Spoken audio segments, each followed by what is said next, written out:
네, 오늘 에센스 시리즈 우리 5번째 시간을 이어가겠습니다. 오늘은 재정, 청지기적인 삶이라고 하는 제목으로 말씀을 나누겠습니다.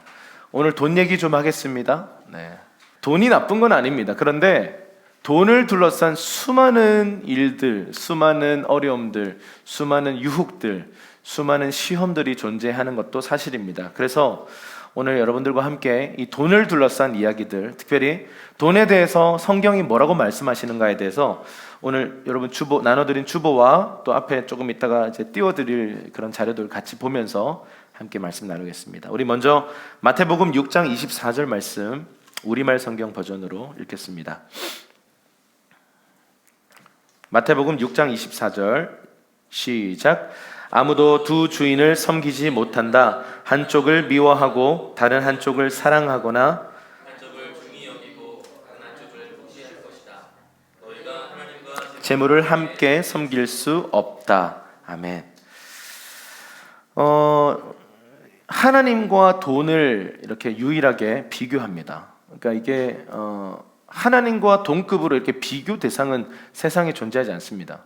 그런데 이 하나님과 재물을 이렇게 함께 도마 위에 올려놓고 하나님과 재물 이렇게 비교하는 장면이 있습니다. 근데 오늘 여기 재물이라는 단어가 맘몬이라는 단어입니다. 한번 따라할까요? 맘몬.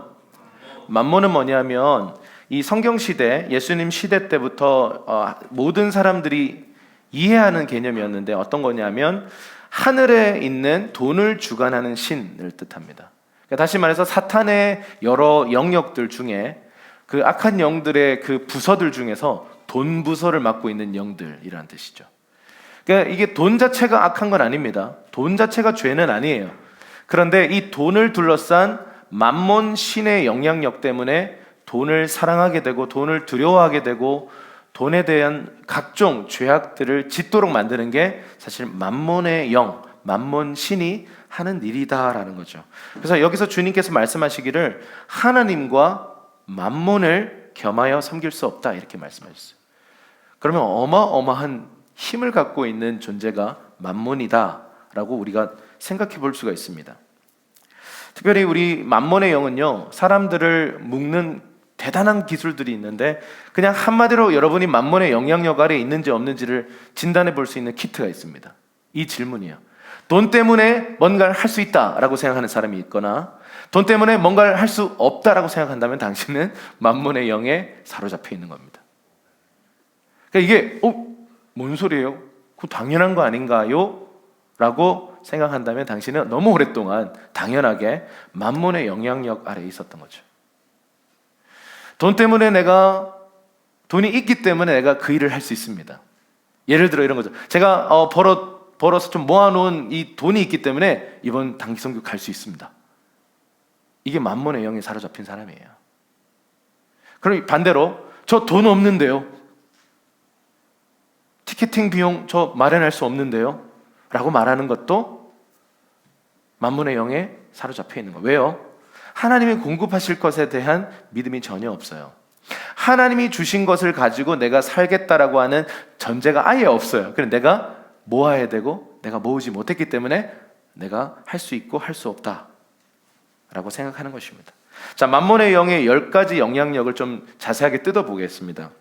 여러분이 얼마나 이 맘몬의 영에게 영향받고 살아왔는지를 한번 진단해 보세요. 첫 번째, 앞에도 있어요. 자, 같이 읽어볼까요? 시작. 돈에 대한 염려와 근심. 네, 이게 기본적인 거예요. 돈에 대해서 기본적으로 염려와 근심들이 가득 차 있어요. 여러분, 부자는 돈을 잃을까 봐 염려합니다. 여러분, 돈 좀 가져보셨나요?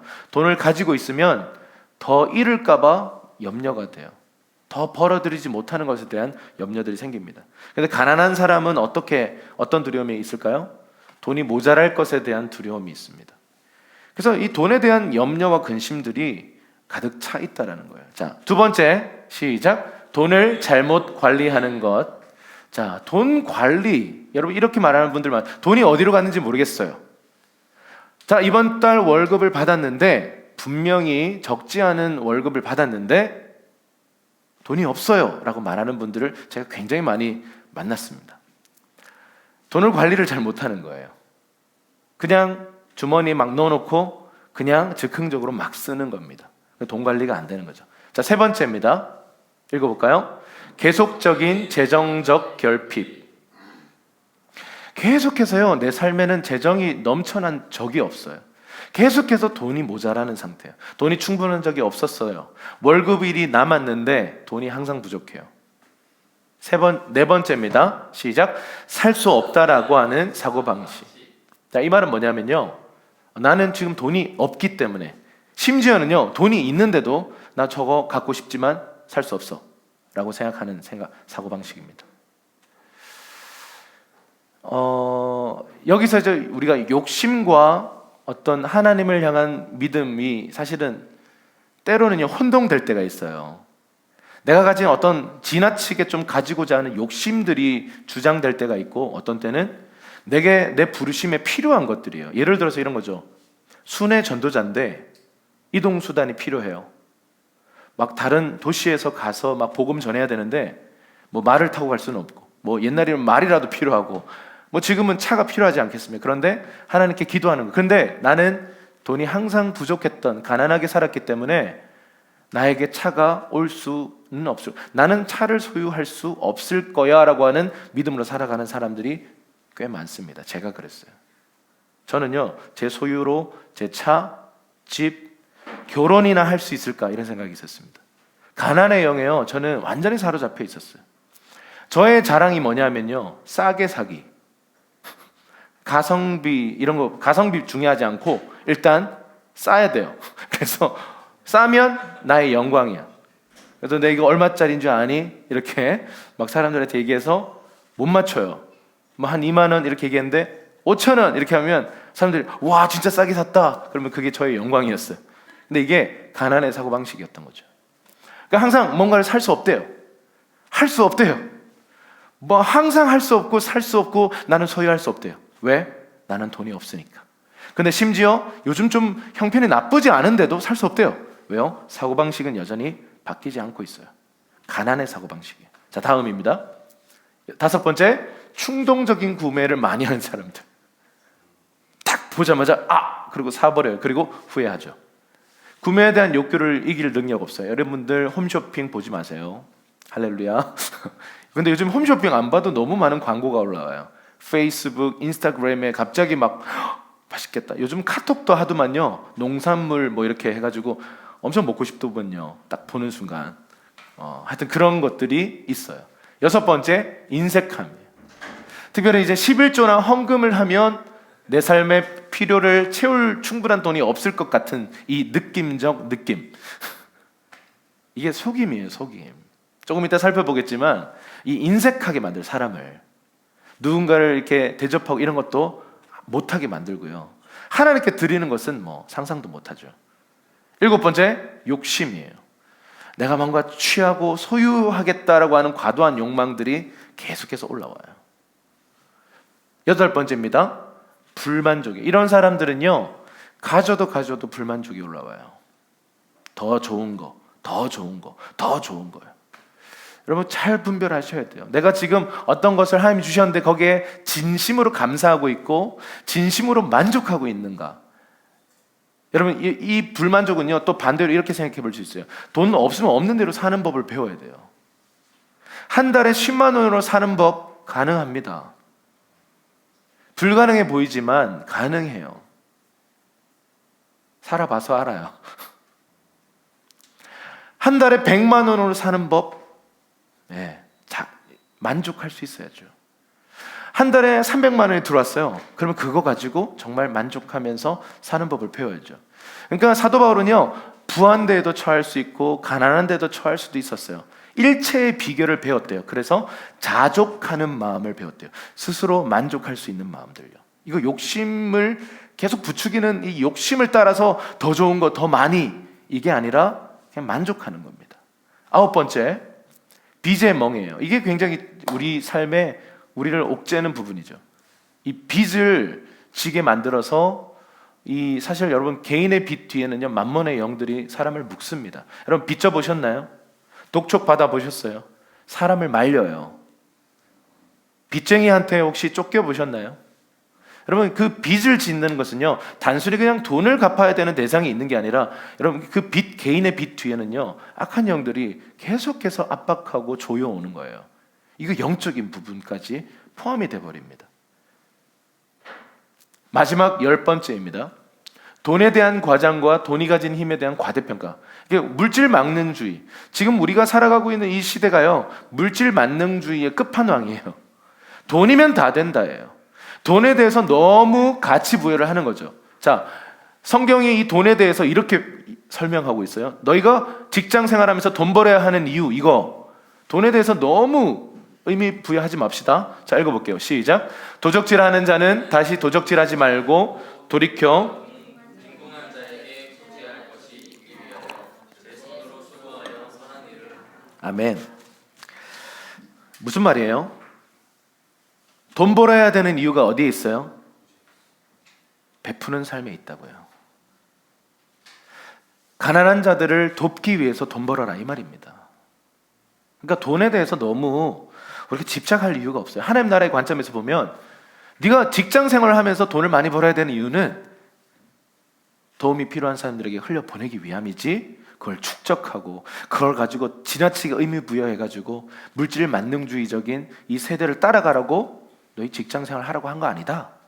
성경은 심플하게 얘기해요. 가난한 자 돕기 위해서 일해라. 이렇게 생각해 본 적 있으세요? 나 돈 벌어서 남 줘야지, 공부해서 남 줘야지, 이런 생각 해보셨어요? 나만 나를 위해, 내 만족을 위해. 이 하나님 나라와 이 세상은요, 이렇게 달라요. 이 10가지의 영향력, 사실 이 자리에 있는, 그리고 방송을 시청하고 있는 우리 모든 성도들, 여기에 나는 자유롭습니다, 이런 분 계세요? 저는 만몬의 영이 털끝 하나 저를 건드리지 않고 있습니다, 이런 분 계세요? 저를 위해 기도해 주세요. 그런 사람은 존재하지 않습니다. 그런데 여러분, 우리가 이 만몬과 계속 영적 전쟁하면서요, 하나님 나라의 재정 법칙들을 하나씩 한 번에 다 하라는 거 아니에요. 하나씩 실천하다 보면 여러분은요, 어느새 만몬의 영향력을 정면으로 충돌하는 사람이 돼 있어요. 그렇다고 자유하진 않죠. 어떤 때는 재정에 대한 압박들이 막 올라오면 믿음이 있으면서도 근심이 올라올 때가 있어요. 그런데 이제는 알죠. 싸우는 법을 알죠. 세상의 방법으로 가면 안 된다는 걸 알아요. 그래서 하나님의 법칙으로 한 번씩 싸우다가 승리의 경험들이 늘어나잖아요. 그럼 그 사람 안에 강인한 이 믿음들이 생겨납니다. 그래서 그 사람이 다른 사람들에게 길이 되죠. 저와 여러분의 삶이 그런 삶 되기를 주님의 이름으로 축원합니다. 자, 그러면 이제 성경이 말하고 있는 많은 얘기들이 있지만 3가지로 압축했습니다. 첫 번째 원칙 뭐냐면, 따라해 주십시오. 공급자 하나님 신뢰하기. 자, 고린도 후서 9장 8절입니다. 우리 큰 목소리로 읽어볼게요. 시작. 하나님이 능히 모든 은혜를 너희에게 넘치게 하시나니 이는 너희로 모든 일에 항상 모든 것이 넉넉하여 모든 착한 일을 넘치게 하려 하심이라. 자, 방금 읽었던 이 본문 한 구절인데 넉넉하게, 넘치게, 이게 엄청 반복되고 있어요. 주님이 강조하고 있어요. 우리 하나님은 넘치는 분이세요. 우리는 조금 막 모자라게 막 찔끔 주시는 분이 아니에요. 넘치게 주세요. 왜? 나누라고. 넉넉하신 하나님이세요. 하나님을요, 인색한 분으로 생각하면 안 돼요. 하나님을 무슨 구두쇠라고 생각하면 안 돼요. 하나님을 쪼잔한 하나님, 인색한 하나님, 막 줄까 말까 이런 분이 아니고요, 우리를 향해서요, 그 자녀를 향해, 그 기뻐하시는 당신의 백성들을 향해요, 쏟아부어 주시는 하나님이세요. 근데 이런 질문 안 드세요? 근데 왜 이러죠? 빌립보서 4장 19절도 똑같은 말씀이 있죠. 우리 읽어볼게요. 시작. 나의 하나님이 그리스도 예수 안에서 영광 가운데 그 풍성한 대로 너희 모든 쓸 것을 채우시리라. 아멘. 믿으십니까? 일단 아멘 하세요.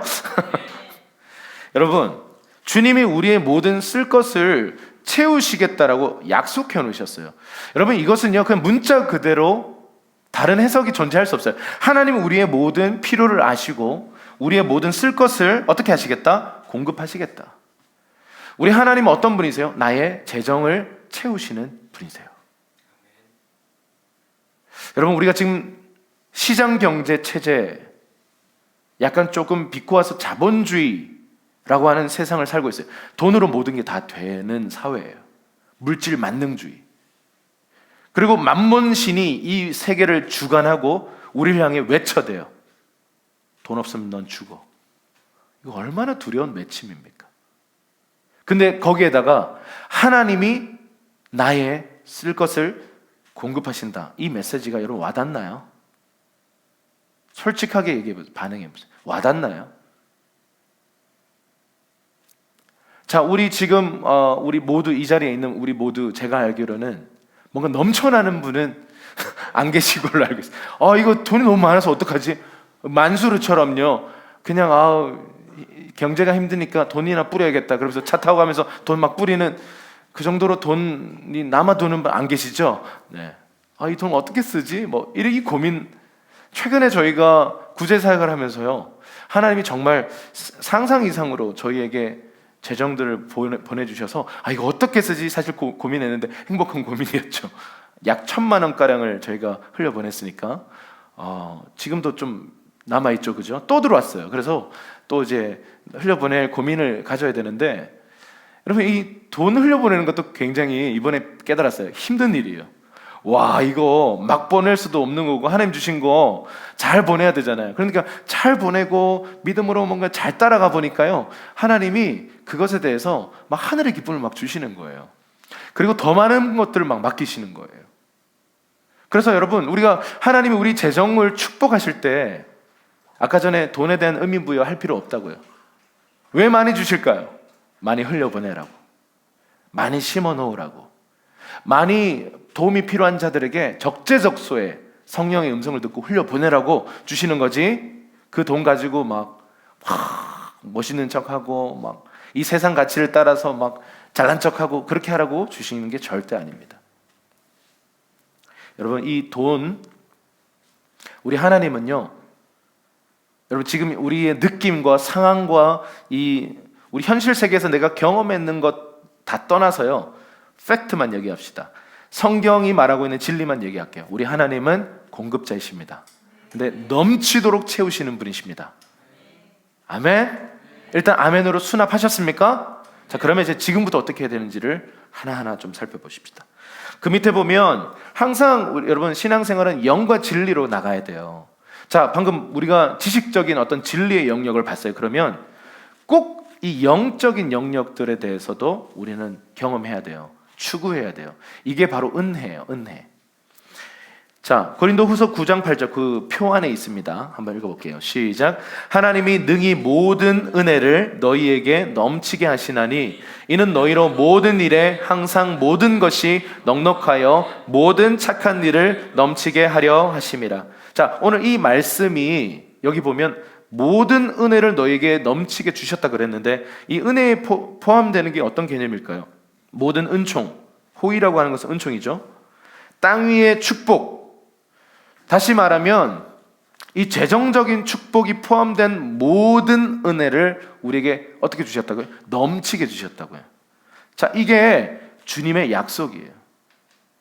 그러면 이 진리를, 이 약속을 붙들고 성령 안에서 이 진리의 말씀을 붙들고 우리가 하나하나 진리를 실행해야 되는데, 첫 번째 실행이 뭐냐면 조금 이따 보겠습니다만 만몬의 영이 내 삶을 어떻게 조이고 있는지를 인식해야 돼요.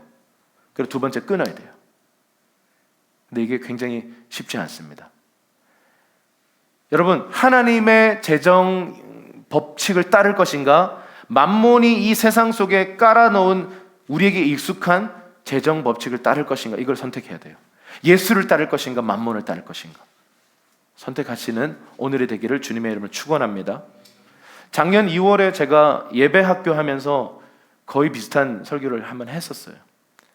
자, 작년에 들었던 분들은 점검해 보세요. 내가 1년 동안 재정의 영역을 하나님께 올려드렸는지, 아니면 또다시 내 방식대로 살았는지, 또다시 만몬의 지배 아래서 그냥 살아갔는지, 아니면 정말 성경이 말하는 방법대로 이 재정을 운영했는지 한번 보십시오. 점검해 보세요. 자, 두 번째는 참새 믿음인데, 이 참새 믿음은 뭘까요? 하늘에 나는 새도 주님이 먹이시고 들의 풀도 주님이 먹이시는데 나라고 안 먹일까? 라고 하는 믿음이에요. 이 참새 믿음을 가져야 된다는 거죠. 새도 먹이고 들에 있는 저 풀도 먹이고 모든 이 자연세계를 공급하시고 먹이시고 입히시는 하나님께서 내 의식주 문제에 대해서 관심 없다? 그런 분은 아버지 아니죠. 그래서 로마 신화에 나오는 그런 인간 괴롭히는 신이지, 좋은 아버지라고 해놓고 나를 향한 재정 계획이 없다? 그건 아버지도 아닙니다. 여러분, 우리 하나님은 정말 좋으신 아버지세요. 예수님이 답답한 어조로 말씀하시는 거예요. 하늘에 나는 공중의 새를 보라고. 쟤들 굶어 죽지 않는다. 참새 보라고. 굶어 죽지 않는다고. 근데 너희가 굶어 죽을 것을 왜 걱정하냐는 거예요. 하나님 살아계신데, 시퍼렇게 아버지로 살아계신데 왜 너희는 염려하고 만몬을 따라가냐는 거죠. 주님이 답답한 마음으로 참새 믿음이나 좀 가져라. 너 안 굶어 죽는다. 제가 지난 15년 동안 풀타임 사역자로 걸어오면서요, 굶어 죽을까에 대한 어떤 굶어 죽는 것 아닌가 이런 생각은 해본 적은 정직하게 없어요. 그런데 그냥 불안함, 두려움, 처음에는 분노가 일어나더군요. 돈이 없으니까. 할렐루야. 왜요? 돈이 지금 있어야 되는데 없으니까. 남자의 자존심. 할렐루야. 그래가지고 막 그때 막 자존심 부리고 그랬었습니다. 그때 20대 초반, 제가 20대 중반 좀 이 영역에 대해서 이제 이 훈련이 이제 시작될 때쯤이니까 맨날 이 문제로 자존심 상해하는 거예요. 풀타임 사역자로 삶을 헌신해놓고도 계속 이 돈이 없는 것 때문에 자존심 상해하는 제 모습인 거예요. 그 몇 년을 지나오면서요, 하나님 신실하게 어떻게 먹이는가를 경험했습니다. 진짜요, 하나님 정말 당신이십니까? 로렌 커닝이 쓴 책 보면요, 무협지 같아. 모르는 사람이 갑자기 전화가 와가지고 당신의 계좌에 하나님께서 말씀하시기를 200만 원을 이체하라고 하십니다. 갑자기 띵동 나가봤더니 아무도 없고 살포대가 있고, 이런 삶. 이게 무협지 같잖아요. 이게 와닿습니까? 근데 그 삶이 제 삶에 하나, 둘, 셋 쌓이더니 아예 그런 삶으로 주님이 이끌어 가시더라고요. 오히려요, 우리 문제 때문에 주변에서 막 염려하고 기도하는 거예요. 우리는 평안해하고. 할렐루야. 물론 철이 없는 걸 수도 있어요. 근데 우리는 내 영혼 평안해, 주님 먹이신다 이러고 있는데 주변에서 저 가정 어떡하지? 저 가정 어떡하지? 주여 저 가정을 채워주십시오. 주변에서 하나님께서 기도케 하시고 또 여러 하나님의 사람들이 기도 중에 여러 가지 감동 속에서 저희 필요들을 흘려보내고 그들도 복을 받고 저희도 복을 받는 이런 하나님 나라의 삶이 저희 가정 안에 경험이 됐어요. 여러분, 다시 한번 여러분들께 주님의 심정으로 선포합니다. 부탁하고 선포하고 권면합니다. 하나님 당신을 먹이십니다. 만몬을 따라가지 마세요. 그 끝은 비참함 최후뿐입니다. 세 번째 11조예요. 자, 11조. 11조 논란. 자, 11조 논란이라는 표현이 딱 맞아요. 자, 신약 시대에 11조 해야 되는가? 자, 제가 말씀을 드립니다. 구약의 모든 율법은 오실 메시아에 대한 그림이에요. 구약의 모든 예언들은 오실 메시아의 그리스도에 대한 예언이고 예수님 2000년 전에 이 땅에 오실 때 그게 성취되었어요. 자, 그런데 보세요. 성취된 것과 완성된 건 달라요. 이미 성취되었는데 완성되지는 않았다고요.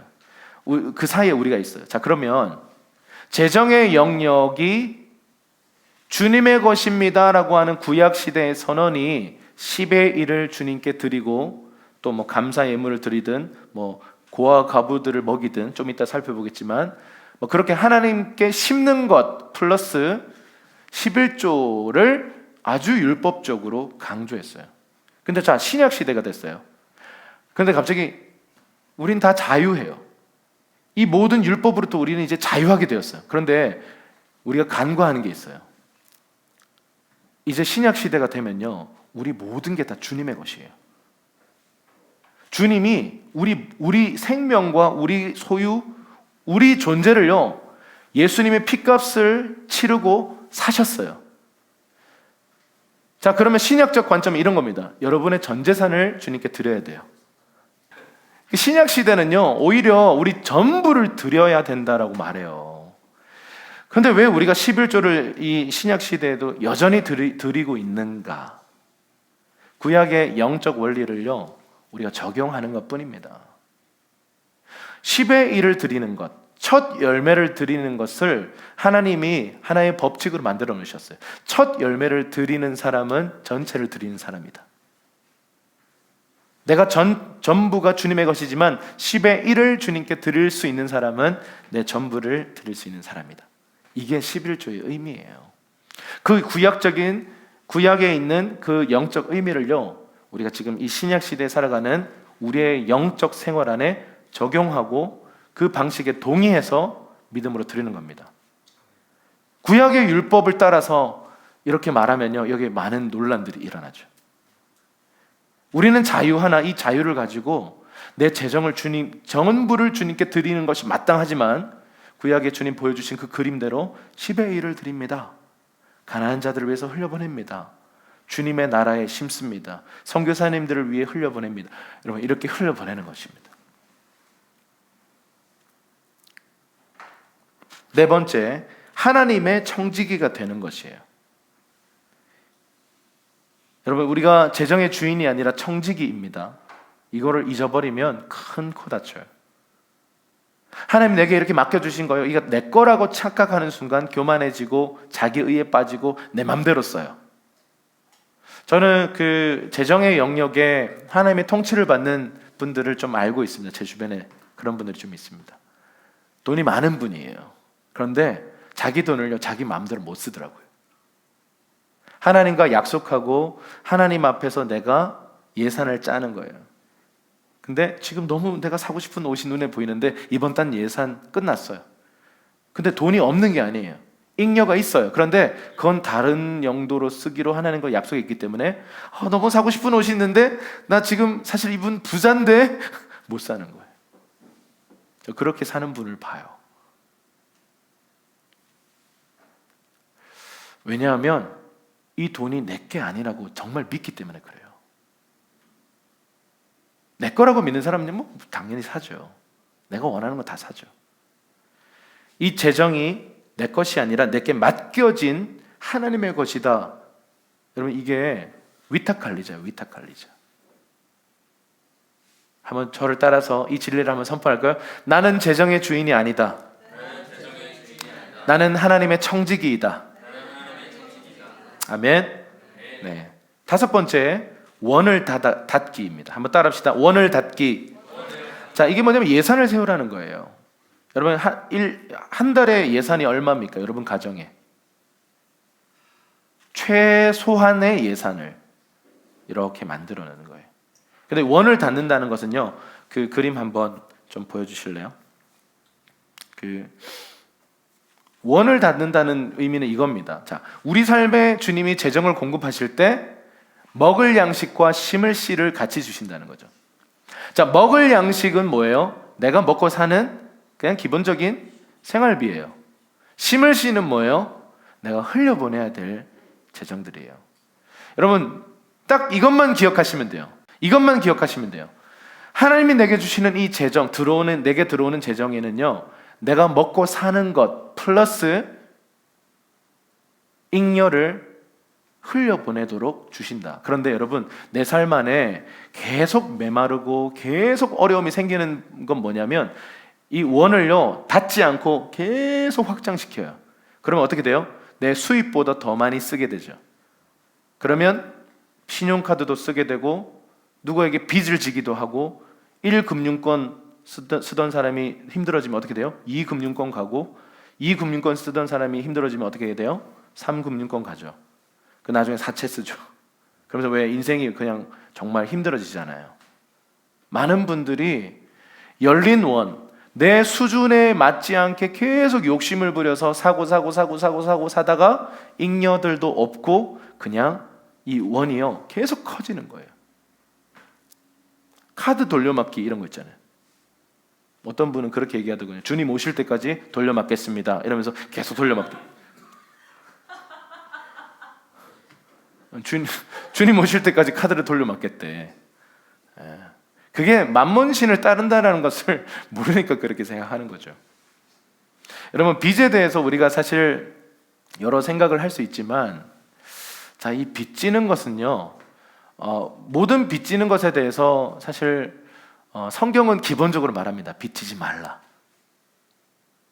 저는 이걸 문자 그대로 믿습니다. 예를 들어 이런 거죠. 잠깐만, 내가 지금 급한데 친구야 3만 원만 잠깐 빌려줘. 내일 줄게. 이런 거는요 할 수 있죠. 이거는 빚진다는 개념보다는 좀 약간 빚지는 거지만 어쨌든 좀 다른 거예요. 이거는. 근데 이런 거예요. 여러분, 뭐 우리가 어쩔 수 없이 해야 하는 어떤 빚지는 것들이 어떤 게 있을까요? 학자금 대출, 집 사는 거. 현금 들고 가서 막 3억 이렇게 드릴게요. 이렇게 하는 분은 없을 겁니다. 뭐 얼마를 끼고 뭐 이렇게 대출을 받아서 하는데, 우리 지금 이 세상에서 이 시장 경제 이 체계 안에서 자, 내 집 마련의 꿈을 펼치세요. 그러면서 대출을 싸게 해주고, 뭐 예를 들어서 뭐 LH 이런 것들 있잖아요. 그런 것들을 해주는데, 어떻게 보면 이런 것들은 그래도 긍정적인 빚이 아닌가. 근데 자, 기본적으로 저 그냥 팩트를 말할게요. 성경은 빚지는 것 자체에 대해서 하지 말라고 얘기해요. 왜 그런가에 대해서 잠언서에는요 굉장히 많은 구절에서 빚지지 않아야 되는 이유에 대해서 얘기합니다. 여러분, 개인적으로 지금 채무가 있다면 이제 막 정죄감, 막 방금 들은 얘기로 막 정죄감과 막 기분 나빴어. 어떻게 동의를 안 하실 수가 있지? 이게 아니고, 제 얘기가 아니고 성경 얘기예요. 자, 지금부터 어떻게 하냐면요, 어떻게 주님과 함께 빚을 갚아 나갈 것인가를 정확한 계획을 잡아야 돼요. 대부분 언젠간 갚겠죠. 여러분, 빚에 대한 정확한 주님과 함께 성실하게 계획을 잡아서 뭐 몇 년 안에 이렇게 갚겠다라고 계획서를 가지고 있는 사람은요 거의 없어요. 그냥 뭐 대충 이렇게 갚겠습니다. 자, 그러나 우리 방금 얘기한 것처럼 우리 사회 안에서 이런 빚은 그래도 괜찮아 하는 빚들이었어요. 근데 성경은 뭐 그렇게 생각하지 않지만 어쨌든 우리 사회 안에서는 그래도 이런 빚은 괜찮은 빚이야, 좋은 빚이야, 이 느낌으로 우리에게 막 다가와요. 대출 받으라고. 근데 정말 우리 사회에서 나쁜 빚이 있죠. 욕심으로 인한, 과소비로 인한 어떤 그런 막 카드를 막 끊는 거, 혹은 핸드폰 결제로 하면 지금 당장 내가 돈을 안 내도 되니까 뭔가 이 환상의 세계 안에 들어가는 것 같아요. 빚이 주는 게 이런 거예요. 빚지는 게 이런 겁니다. 여러분, 특별히 신용카드와 핸드폰 소액 결제가 이런 느낌을 줘요. 그냥 딱 결제했는데 결제됐어. 그리고 뒷일은 나는 몰라. 그리고 300만 원, 400만 원이 카드 빚이 져지는 거죠.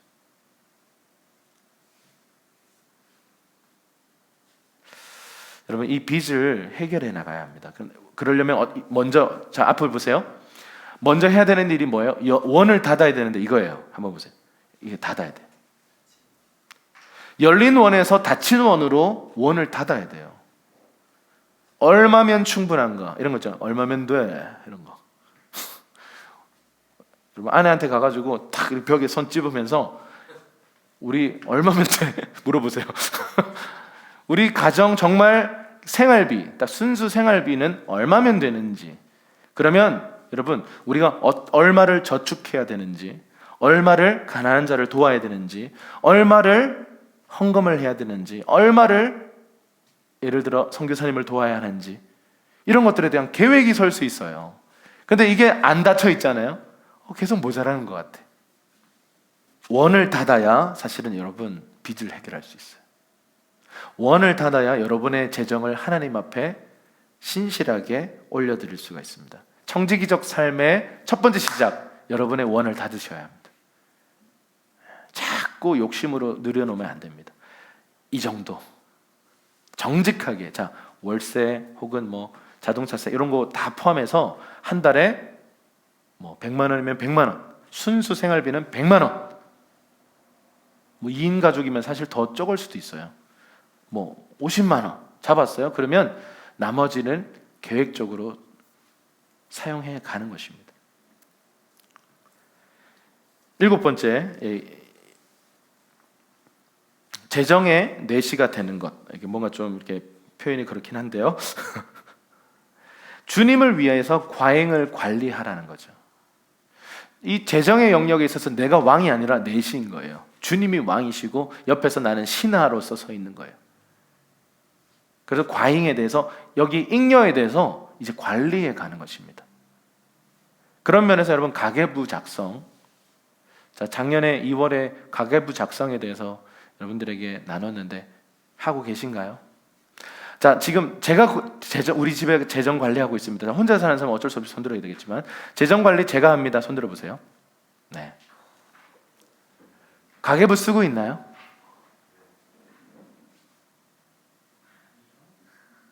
자 가계부를요 꼭 적어 보세요. 요즘 앱이 너무 잘 나와요. 가계부 꼭 적어 보세요. 자 그럼 저는 지금 요즘 재정이 많이 쉽지 않은데요, 별로 얼마 없는, 아니 하세요. 그리고 기도하세요. 하나님이 나의 공급자십니다라고 이 가계부 적으면서 막, 예를 들어 정말 재정이 어려운데 이 가계부 적으면서 기도하시라는 거예요. 하나님, 나의 공급자인데 지금 내게 공급이 안 들어오고 있습니다. 주님께 탄원하세요. 뭔가가 지금 문제가 있는, 나에게 문제가 있을 수도 있고 그게 아니면 주님께 문제가 있는 거죠. 근데 제가 알기로는 주님은 별로 문제가 없으시더라고요. 항상 대부분 내가 문제가 있고, 가끔 이런 게 있어요. 영적 전쟁이 있어요. 재정의 문이 못 열리도록이요 악한 영들이 막 방해하는 경우들이 있어요. 예를 들어 이런 거예요. 자 지금 선교 사역이 지금 막 인도네시아에서 강력하게 지금 복음 전도 사역을 하고 있는데 이번 이벤트, 예를 들어서 지난번 그런 IWT 같은 그런 복음 전도 사역을 해야 되는데 3천만 원이 필요해요. 근데 지금 2천만 원이 모여졌는데 1천만 원이 더 필요한데, 어떤 분들이 기도하다가 1천만 원을 보내기로 결정했는데 이분이 1천만 원을 누군가에게 받아서 보내기로 했는데 이게 안 되는 거예요. 수급이 안 되는 거예요.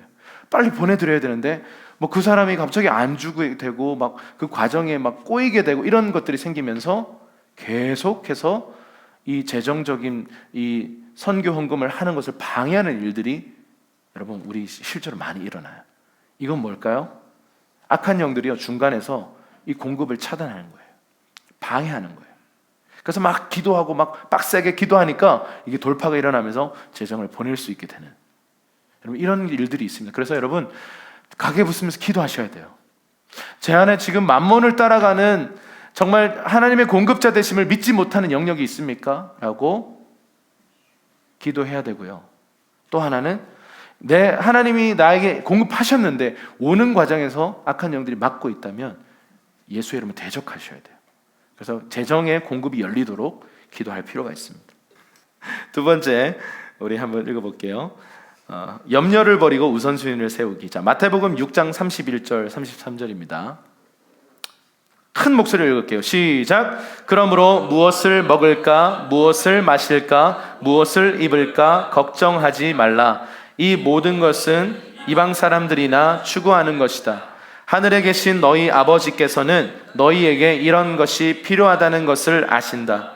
오직 너희는 먼저 그 나라와 그 의를 구하라. 그러면 이 모든 것도 너희에게 더해 주실 것이다. 아멘. 그러니까 주님이 우리에게 말씀하시죠. 공급자 하나님 제발 신뢰하고 제발 돈 걱정하지 말라. 여러분 이 말이 굉장히 우리에게는 지금 와닿지 않는 얘기예요. 그리고 어떤 사람들은 화가 나는 얘기예요.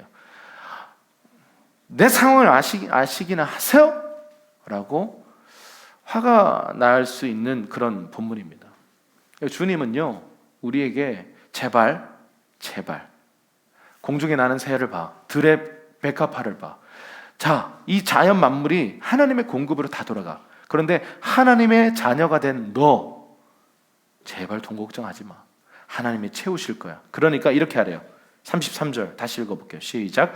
오직 너희는 먼저 그 나라와 그의 의를 구하라. 그러면 이 모든 것을 너희에게 더해 주실 것이다. 하나님의 나라, 하나님의 의, 하나님의 기준을 따라서 먼저 달려가기 시작하면 공급은 뒤따른다는 거예요. 그러니까 여러분 지난주 말씀드렸잖아요. 떡 문제를 따라가지 말고 말씀을 따라가라 그랬어요. 말씀 따라가면 떡은 따라온다 그랬어요. 말씀 따라가다가 굶어 죽었다 이런 사람 한 번도 못 봤어요. 말씀을 따라갔더니 공급이 열렸다. 말씀을 따라갔더니 기적이 나타났다. 말씀을 따라갔더니 부흥이 일어났다. 여러분 오늘 이 말씀을 따라갈 때 여러분의 삶 안에 어떤 변화가 시작될지 한번 상상해 보세요. 주님이요 얼마나 답답하시면 제발 무엇을 먹을까 무엇을 마실까 가끔 이런 고민을 해요. 뭐 시킬까 이렇게. 근데 그거 말고요. 아 돈이 없어. 아 이번 달 우린 또 손가락 빨아야 돼. 아니요. 손가락을 왜 빨아요? 손가락 빠는 게 아니라 재정이 자 오늘 이번 달 예산에 많이 부족해요. 내 생활비가 부족해요. 그러면 그 나머지는 하나님 몫이라고요. 하나님의 비즈니스라고요. 약속하셨잖아요. 근데 문제는 내가 믿음으로 그분을 바라보지 않기 때문이에요. 만몬을 따라가 버리니까 거기에 공급이 있을 수는 없죠. 자 그러면 어떻게 하라는 말인가? 만몬의 영을 여러분 인식하고 끊어야 돼요. 자 하나하나 좀 살펴볼게요. 첫 번째 우리 같이 한번 읽어보겠습니다. 시작. 어느 형태의 부도 나의 소유가 될 수 없다. 나는 언제나 청직이다. 자 이 말을 여러분 주님 다시 오시는 그날에는 좀 얘기가 좀 달라져요. 그날에는요 우리가 진짜 상속자들이 돼요. 열 고을을 다스려라 뭐 이러면서 주님이 실제로 당신의 청지기들을 향해서 완전히 이 상속자로 세우십니다. 그런데 지금은 주님 앞에 어떤 신분이라고요? 청지기예요. 지금 내가 갖고 있는 거, 자 우리가 갖고 있는 거 이것들요. 이 건물, 이 장비 이거 누구 거예요? 우리 거 아닙니다. 하나님 겁니다. 그래서 사실 우리가 공유하는 거예요. 우리 거 아니니까. 필요한 사람들이 있으니까 같이 쓰자는 거죠. 여러분 우리가 이거 내 거 내가 기도해서 얻었고 내가 일해가지고 돈 벌어서 샀고 이거 그러니까 내 거 아니요. 천만의 말씀이에요. 하나님 거예요. 그걸 내가 청지기적으로 관리하도록 부르심받았어요. 근데 내가 여기서 어떻게 관리하는가에 따라서 여러분이 상속자가 될지 아니면 상속자가 되거나 쫓겨나거나 둘 중 하나예요. 그게 달란트 비유예요. 문화 비유예요. 상속자가 못 되면 뭐 안 되면 어쩔 수 없지가 아니고요. 상속자 아니면 하나님 나라에 들어갈 수가 없어요. 여러분 이 달란트 비유는요 좀 무시무시한 거예요. 달란트 관리 잘못해가지고 밖에 쫓겨나서 슬피 울며 일을 간대요. 자, 이 달란트는 돈이에요. 자, 1차적으로는 돈이고요. 2차적으로는 우리 재능입니다. 이거 관리 제대로 못하면 안 된다고요. 주님 다시 오셔서요. 이거를 셈하는 날이 온다고요. 그래서 어떤 형태의 부도, 어떤 형태의 돈도 이건 내 거 아닙니다. 주님 거예요. 그래서 내가 이거를 청지기적으로 맡았다. 이 의식을 가져야 됩니다. 두 번째입니다. 시작. 우리가 하나님 나라의 원칙을 지켜갈 때 그 원칙이 우리 안에 진정한 부요를 하나님 나라의 원칙을 따라서 걸을 때 그 원칙이 안에서 주님이 우리를 부요케 하신다. 이런 뜻이죠. 세 번째, 만몬은 땅의 것으로 하늘의 것을 바꾸도록 강요하며 만몬을 섬기면 축복을 줄 것을 약속한다. 자, 이 만몬 신이 대단합니다. 세대와 세대를 지배해 왔습니다. 그리고 이 마지막 때에는 더 강력한 힘을 가지고 있습니다. 물질 만능주의. 돈 있으면 사람도 사고 팔 수 있어요. 여러분 심장이 고장 났습니까? 돈 있으면요 심장 이식 수술을 할 수 있어요. 근데 많은 돈이 필요하죠. 사람을 죽여서라도요 돈 주면 심장을 빼주는 세상이에요. 돈이면 다 된다라고 하는 사고방식이 이미 우리 세대 안에 저변에 깔려 있습니다. 그 만몬이 성공하고 있다는 말이에요. 네 번째입니다. 돈 자체를 위해 돈을 구할 수는 없다. 그렇게 한다면 가장 중요한 하나님의 원리를 놓치는 것이다. 그러니까 이 돈 자체를 위해서 돈을 구하는 게 아니에요. 돈이 많아졌으면 좋겠다. 이거 아니에요. 돈은 항상 목적이 필요하고요. 어디에 쓰여질 것인가가 중요하지. 돈이 많았으면 좋겠어. 이건 아닙니다. 우리 보통 이런 얘기하죠. 한 10억 있으면 좋겠다. 이건 돈 자체를 위한 돈을 구하는 거죠. 많은 사람들이요, 이 영역은 좀 조심스러운 부분인데 주님의 일 한다 그러면서 자꾸 빚내서 해요. 단기 선교 막 빚내서 가고, 갔다 와서 감당 안 돼가지고 관계 막 어려워지고. 저는 딱 한 번 빚져봤어요. 딱 한 번, 제 인생에서 40만 원. 20대 초반 때, 두 번째 단기 선교 갈 때, 첫 번째 갈 때 엄청난 기적을 경험했어. 근데 왜 두 번째는 안 채워질까? 내가 안 믿었죠. 그래서 40만 원이 부족해가지고 친구한테 빌렸다가 그 관계가 애매해졌습니다. 계속 전화가 오는데 내가 전화를 안 받게 되더라고요. 줄게. 근데 줄 능력이 없어. 근데 그때 당시에 저는 두 분을 안 믿는 상태. 40만 원을 달라고 말할 수가 없어. 그러니까 이거를 어떻게 될 줄 몰라가지고 몇 달을 하다가 이 친구랑 관계 애매해지고, 이 친구 마음 이미 막 상했고, 나는 계속 이 친구만 생각하면 막 트라우마 생기고 전화만 오면 막 이게 빚의 멍해거든요. 제가 그렇게 단기 선교 갔다가 그때 정직하게 말씀드리고 엄청 혼나고 40만 원을 갚으면서 다시는 내가 이런 식으로는 가지 않겠다 결정했어요. 이건 하나님의 방법이 아니다. 그리고 세 번째부터 제가 지금 많은 나라를 다니면서 사역을 했는데 단 한 번도 빚지지 않았습니다. 주님께서 항상 정확하게 한 번은 저희가 그 뉴질랜드에, 이거는 이제 초청을 받은 사역이니까 저의 티켓팅이나 아내의 티켓팅 두 번째 갔을 때는 그 티켓팅은 문제가 없었어요. 왜냐하면 그쪽에서 해주셨으니까. 근데 우리 부부만 가면 애들은 어떡합니까? 그때 당시에 하영이 하음이가 있을 텐데 다 같이 가야 되잖아요. 그러면 그것까지 이렇게 할 수는 없어요. 한 사람당 100만 원이기 때문에. 그래서 이 아이들 거를 기도를 했어요. 그런데 기도를 막 하는데 아이들이랑 같이 이제 너 이제 약간 반 협박으로 하나님이 너희 채우실 거야. 그런데 안 채워주시면 너희 못 가. 이렇게 얘기를 했어요. 그러니까 아이들 안 돼 막 이러면서 막 열심히 기도하더라고요. 기도한 지 이틀 만에 어떤 분이 연락이 왔어요. 뭐 가정에 필요한 거 있으면 쓰시라고 그러면서 계좌번호를 묻더라고요. 그래서 그냥 20만 원 보내겠대요. 20만 원을 감사합니다 그랬는데 계좌를 확인했더니 공이 하나 더 붙어 있는 거예요. 200만 원이 들어와 있는 거예요. 순간 소름. 지금 200만 원을 왜 기도하고 있는데 200만 원이 들어왔어. 근데 이분이 뭐라고 아니 20만 원 보낸다더니 왜 이렇게 많이 보냈어요? 그렇게 막 따졌어요. 그랬더니 이분이 이렇게 얘기하더라고요. 주님이 공 하나 더 붙이라고 했다고. 그 얘기를요 우리 아이들에게 하니까요, 아이들이 자기들 기도했던 그 금액, 정확한 금액이 왔잖아요. 그러니까 아이들에게는 아주 특별한 간증이 되는 거예요. 그 간증을 안고 저희가 그 뉴질랜드 사역을 갔었어요.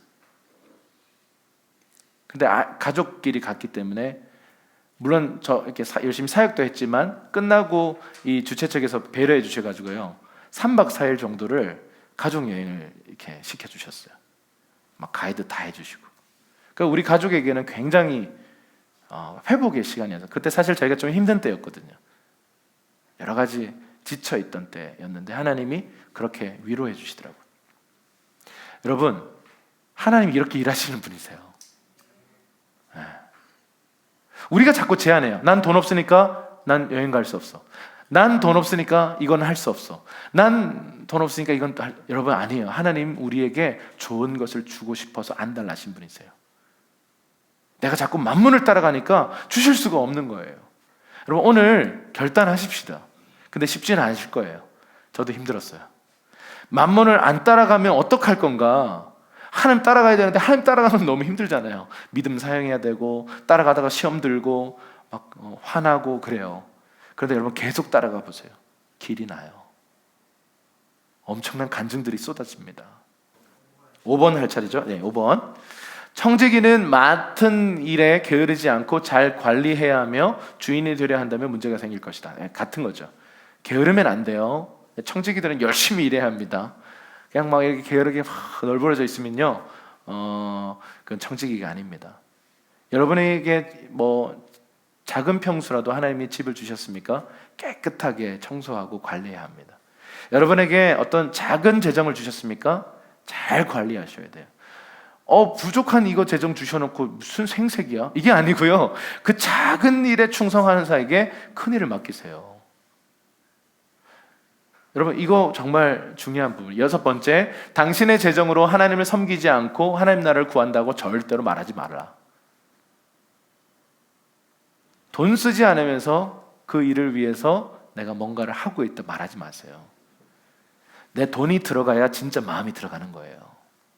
하나님 나라를 위해서 일하기 원하십니까? 하나님 나라를 구하시기 원하십니까? 하나님 나라에 돈을 투자하셔야죠. 이게 영적 법칙이에요. 돈이 있는 곳에 뭐가 있어요? 마음이 있어요. 사랑한다 그러면서 절대 한 푼도 안 써. 그거 사랑 아닙니다.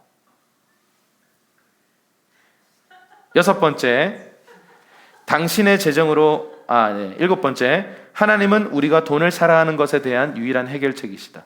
우리가 돈을 정말 사랑하는 사람들이 정말 우리 세대에 많잖아요. 그런데 돈을 사랑하는 것을 극복하기 위한 해결책은 하나님밖에 없어요.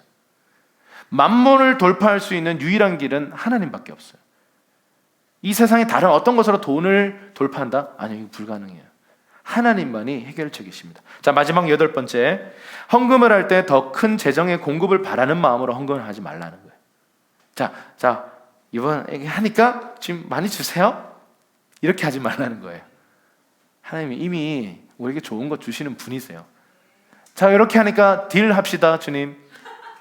여러분, 그렇게 하지 말라는 거예요, 제발. 주님과 딜하지 말라는 거예요. 그분 우리 좋은 아버지세요. 신뢰하라는 거죠. 그것도요, 만몬에게 권세를 부여하는 행위예요. 어떻게 해야 돼요? 계산 없이 그냥 줘야 돼요. 여러분, 우리가 누구 도와줄 때요, 제일 나쁜 케이스. 내가 이만큼 도와줬으니까 너도 날 도와야지. 이게 정말 나쁜 케이스예요. 차라리 하지 마세요. 2번째, 생색내는 케이스. 하지마. 아니면 그런 거 뭐가 있을까요? 또 뭔가 이렇게 돈을 이렇게 누군가에게 주면서 마치 주종 관계인 느낌으로 막 주는, 그리고 내가 널 이만큼 도왔으니까 하는 지분의식, 이런 거 다 버려야 돼요. 왼손이 하는 일 오른손 모르게 그냥 아무 계산 없이 주님 말씀하셨으니까 심플하게 주는 거예요. 그리고 아무 생각, 나는 까먹어야죠. 여러분, 그게 하나님 나라의 방식이에요. 근데 막 주면서 막 생색내고 내가 이만큼 널 준다 이렇게 막 계속, 그러고 내가 지난번 너 줬던 거 잘 하고 있냐, 이런 거 하지 말고 이런 거예요. 막 냉장고를 선물했어요, 신혼집에. 근데 잠깐만, 냉장고를 잘 놔야 된다는 거예요. 기다리라고. 놓기 전에 내가 가겠다고. 여기에 신혼부부가 나름대로 고민해서 여기 놓으려고 했는데 거기 놓으면 안 된다고. 그래서 여기 놔라고. 그리고 막 옮겼어요. 그리고 또 쓸 때는 말이야, 여기를 김치 냉장, 그러면 안 된다고. 그래가지고 자기가 딱 컨트롤하고 막 이 냉장고 하나 선물하면서 막 가가지고 주인 행세하면 차라리 안 하는 게 낫습니다. 그냥 이렇게 계산 없이, 아무런 컨트롤 없이 그냥 아무 순수하게 그냥 흘려보내는 거, 이게 하나님 나라의 방식이다라는 거예요. 자, 이게 성경이 말하고 있는 3가지의 법칙입니다. 공급자 하나님을 신뢰하고 염려를 버리고 우선순위를 세워야 돼요. 하나님 나라가 먼저야 돼요. 하나님의 기준이 먼저입니다. 하나님 말씀이 먼저 있어야 돼요. 그러면 따라온다라는 거죠. 3번째, 만몬의 영을 인식하고 끊는 과정이 필요해요. 그리고 나서 여러분, 성경은 우리에게 청지기적인 삶을 살아라 말합니다. 자, 누가복음 19장 15절에서 17절 우리 같이 읽어볼게요. 시작. 그 귀족은 왕이 돼 집으로 돌아왔다. 그는 자기가 준 종들을 불러 그들이 얼마나 장사를 했는지 알아보았다.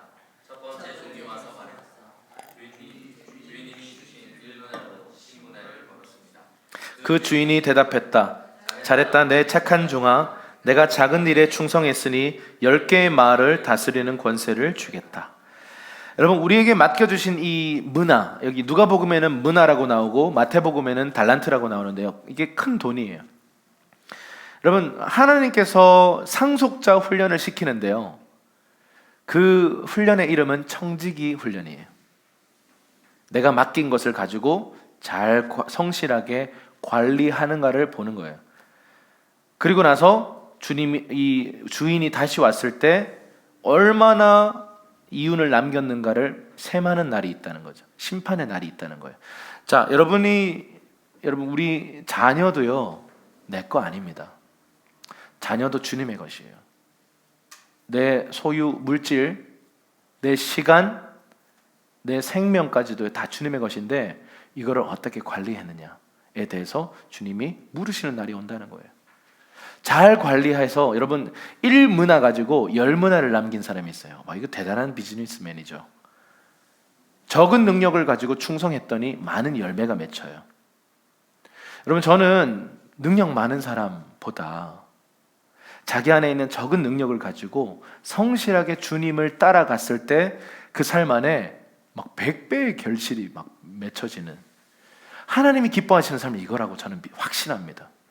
자기 능력 과신하고 노력도 안 하고 막 내 있는 재능 그냥 썩혀두고 그냥 노력 없이 그냥 대충, 왜냐하면 재능이 좀 괜찮으니까 대충 해가지고 그냥 이렇게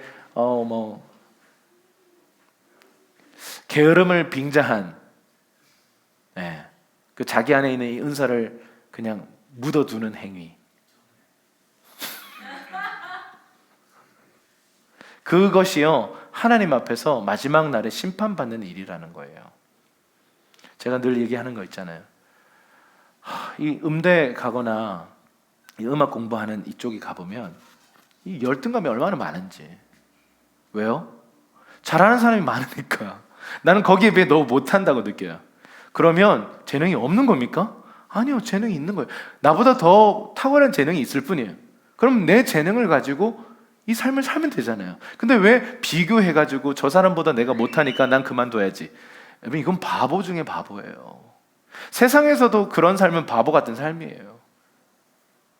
저 사람이 나보다 더 잘하니까 난 포기할게, 양보할게. 여러분, 마지막 날 심판받습니다. 하나님이 주신 것을 묻어뒀어요. 심판받는 거죠.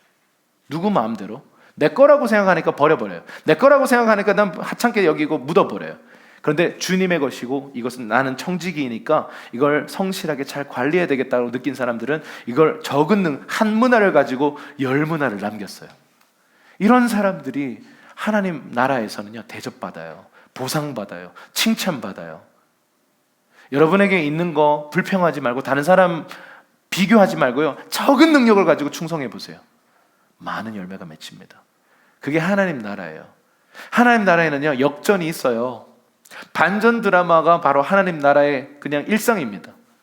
정말 거지 나사로, 부자, 이 비교 속에서, 극단적인 비교 속에서 결국 거지 나사로가 하나님 나라에서 높은 자고, 이 부자는 천국도 못 들어가는, 지옥불에서 불타는. 여러분, 이게 이 반전 드라마 아닙니까? 하나님 나라는요, 이 세상 방식으로 돌아가지 않습니다.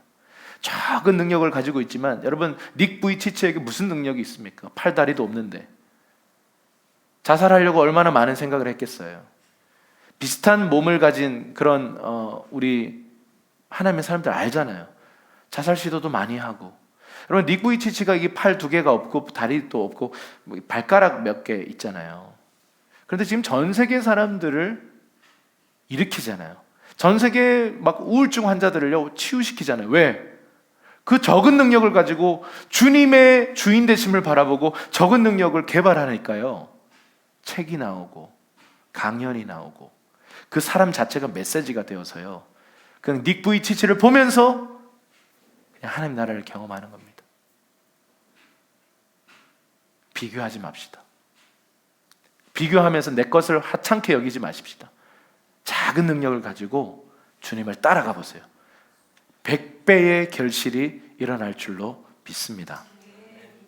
그게 바로 하나님 나라예요. 그게 바로 청지기입니다. 마태복음 6장 19절에서 21절입니다. 시작. 너희는 자기를 위해 이 땅에 보물을 쌓아두지 말라. 땅에서는 좀 먹고 녹슬어 못 쓰게 되고 도둑이 들어와 훔쳐가기도 한다. 그러므로 너희를 위해 보물을 하늘에 쌓아두라. 하늘에서는 좀 먹거나 녹슬어 못 쓰게 되는 일도 없고 도둑이 들어 훔쳐가지도 못한다. 내 보물이 있는 곳에 내 마음도 있는 법이다. 여러분, 자, 저를 보세요. 이제 거의 맞춰갑니다. 이 땅에 쌓아두는 것은요, 뭐 어떤 게 있을까요? 뭔가 주식 투자들을 할 수도 있고, 예금을 해서 이렇게 그 은행에 이렇게 예금을 할 수도 있고, 뭐 만기 해약되는 그렇게 환급되는 보험을 들 수도 있고, 또 뭐가 있을까요? 금고에 묻어둘 수도 있겠죠. 이렇게 옛날 같은 경우 항아리에 이렇게 해가지고 땅속에 묻기도 하고, 뭐 집안에 이렇게 비밀 장소에 금괴를 우리와 좀 상관없는 일이긴 한데요. 어쨌든 그렇게 땅에 쌓아둡니다. 그런데 여러분, 그런 거 문제 생길 수 있습니다. 우리는 지난 그 IMF를 경험했고, 몇 년 전에 미국의 경제 위기를 경험했어요. 그리고 지금 우린 코로나 상황을 통해서 전 세계 경제 위기설을 계속 듣고 있어요. 자, 우리 지금도 경제 힘든데 여기서 더 힘들어진다. 수많은 이 경제 영역 안에 진동이 있을 텐데, 그러면 우리는 어떻게 해야 되는가? 어디에 우리의 재정을 보관하는 게 가장 좋을까? 하늘이에요, 하늘. 여러분, 우리가 정말 하늘 계좌에 여러분을 위해서 쌓아두십시오. 자, 이 하늘 계좌에 여러분을 위해서 쌓아두시라고 지금 성경은 말합니다. 너희를 위해 보물을 하늘에 쌓아두라. 왜요? 거기가 제일 안전해요. 이율도 최고입니다. 뭐 복리예금 열심히 해가지고 이렇게 이율 장난 아닌데 그것과 상관없어. 이게 비교가 안 돼요. 30배, 60배, 100배.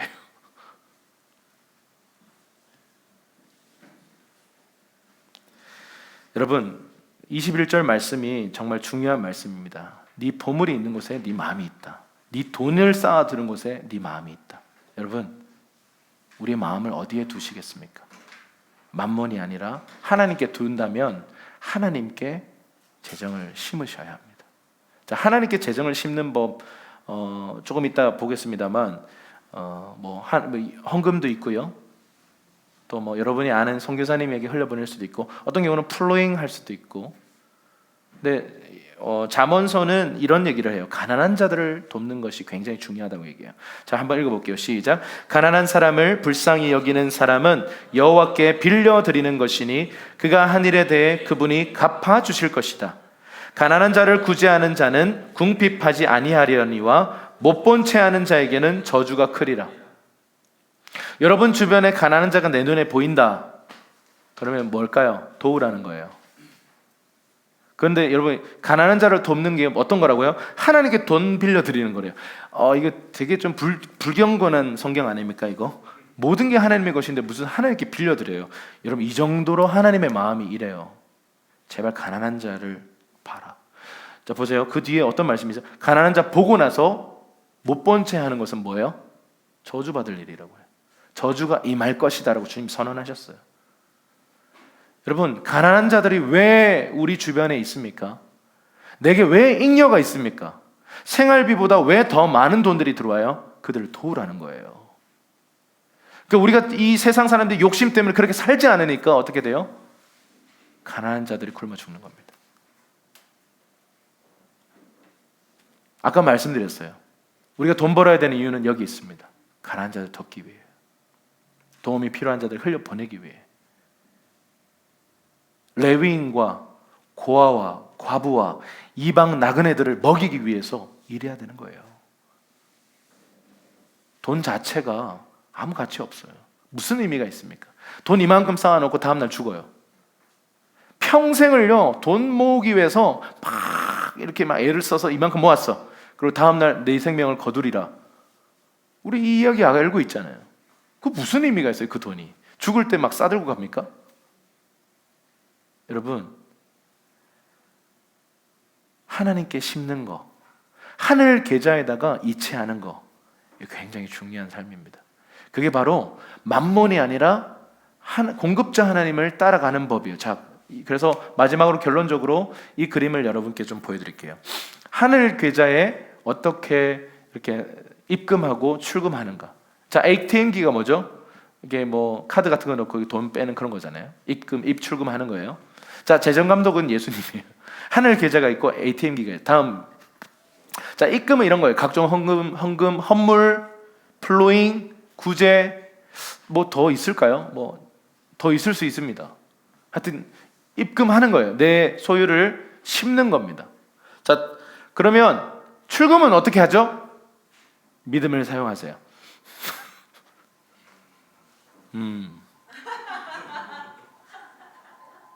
참 쉽죠? 여러분, 하나님 나라의 재정 법칙 너무 쉬워요. 공급자 하나님을 신뢰하고 재정을 내 마음대로 쓰지 않고 이 재정 내게 아니고 나는 청직이니까 하나님 주시는 감동을 따라 성경의 원칙을 따라 각종 헌금과 가난한 자를 돕고 플로잉을 하고 서로를 채워주는 이러한 삶을 사는 거예요. 그게 뭐라고요? 입금이에요. 입금된 것은요, 하늘에서 엄청난 비율로 막 돌아가요. 하나님의 이율. 그리고 나서 우리가 필요할 때마다 하나님이 내가 믿음을 사용하면, 믿으면 공급하세요. 이 얘기가 들으면서 말이야 쉽지 이렇게 생각하실지도 모르겠어요. 그런데 이게 심플한 성경의 법칙입니다. 그런데 여기서 중요한 게 뭐냐면 11조가 지금 없잖아요. 11조는 입금 아닙니다. 11조가 뭘까요? 다음, 크레딧 카드예요. 크레딧 카드. 여기 밑에 있는 크레딧 카드. 여러분, 이 크레딧 카드가 없으면 ATM기에서 ATM기를 발로 찬다든지 열려라 참깨 이런다든지 나올 수가 없어요. 크레딧 카드를 넣어서 비번을 쳐야 됩니다. 11조는 헌금이 아니에요. 11조는 하나님과의 언약입니다. 11조가 뭔지 아세요? 만몬 신의 이 시스템을 향해서요, 정면으로 충돌하면서 나는 하나님을 섬긴다, 나의 공급자는 하나님이시다라고 하는 선포, 영적 전쟁, 찬양이면서 동시에 하나님의 법칙을 따라가겠습니다라고 하는 언약이라고요. 그게 바로 11조입니다. 많은 사람들이 저 헌금교회 한 것 같은데요. 11조를 체크해 보세요. 여러분, 11조만 하고 계시다면 여러분 흘려보내는 삶이 없다면 입금이 없는 거죠. 여러분, 입금하세요. 여러분, 근데 제가 처음부터 여러분들에게 부담을 드리기 위해서 지금 빚진 상태인데 어떻게 하죠? 여러분, 지금부터 성령님께 묻고 하나하나 좀 고민하면서